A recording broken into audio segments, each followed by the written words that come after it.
Salam, hörmətli dinləyicilər. Hər vaxtınız xeyir olsun. Mən Sərvər Rəşidov. Bu videoda sizi qayda kitabımızla tanış edəcəm. Qayda kitabımız birinci hissə və ikinci hissə olmaqla iki hissəyə ayrılır. Birinci hissə qayda kitabımız Dövlət İmtahan Mərkəzi birinci hissə test toplusunun mövzularının uyğun olaraq yığılmışdır. Eyni qayda ilə ikinci hissə qayda kitabımızda Dövlət İmtahan Mərkəzi test toplusunun ikinci hissədəki mövzulara uyğun olaraq yığılmışdır.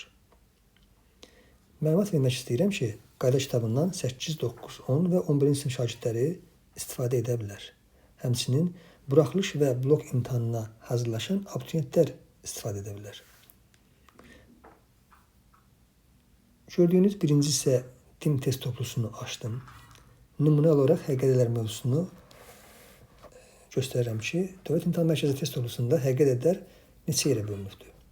Həqiqətlər mövzusu rasional ədədlər, irrasional ədədlər, daha sonra ədədin modul ifadələrinin çevrilməsi, ədədi orta həqiqətlərin müqayisəsi və ədədin tam və kəsr hissəsi olmaqla 5 alt başlığa bölünübdür. Bu aydındırmı?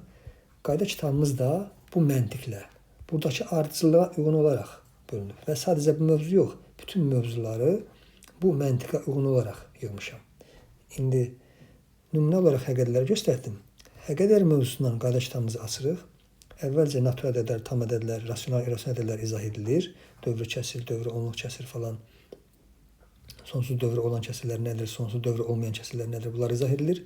Gördüyünüz kimi rasional ədədlər. Onlara aid 4 dənə nümunə və nümunələrin altında həll üçün yer buraxılmışdır. Daha sonra o rasional ədədlərin müqayisəsi, qarşılıqlı tərs ədədlər, əks ədədlər, ədədin modulu, bayaq da dimində belə bir başlıq var idi. Modulun xassələri və həmən yuxarıda deyilən qaydalara uyğun olaraq 8 dənə nümunə və nümunələrin altında həll üçün yer buraxılmışdır. Və bu nümunələrin, həm mövzunun izahı, həm də bu nümunələrin həlli YouTube kanalına yerləşdiriləcəkdir. İrrasional ədədlər başlığı bayaq var idi. İrrasional ədədlər bəzi kök düsturlarını qeyd etmişik və onlara aid 2 dənə nümunə və nümunələr seçilərkən də mümkün qədər test toplusunda populyar sual tiplərindən nümunə verməyə çalışmışıq. Ədədi orta, həndəsi orta izah edilir. Blok imtahanına hazırlaşanlar çox yaxşı bilir ki, bunlar çox vacib qaydalardır. Ədədi orta ilə həndəsi ortasında əlaqə, həmən qaydanın qarşılıqlı tərs ədədlərə tətbiqi izah edilir. Daha sonra isə onlara aid nümunələr, 4 dənə onlara aid nümunə, bəzi test suallar tam din test toplusuna uyğun olaraq, bəzən isə fərqli tip nümunələr də verilmişdir.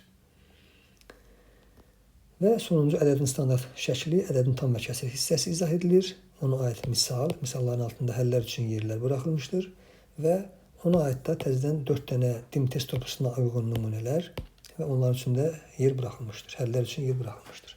Deməli, şagirdlər, əmin ola bilərsiniz ki, bu qaydalara hakim olan şagird və sualların izahını başa düşən və yaxud da videoya baxdıqdan sonra başa düşən və yaxud da müəlliminin izahından sonra başa düşən şagirdlər test toplusunun 90-95% suallarını həll edə biləcəkdir. Yəni, həmən mövzuya aid 95% sualı həll edə biləcəkdir.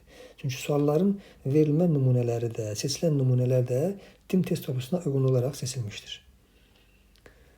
Bu qədər. Növbəti mövzu izahında görüşmək ümidi ilə sağ olun.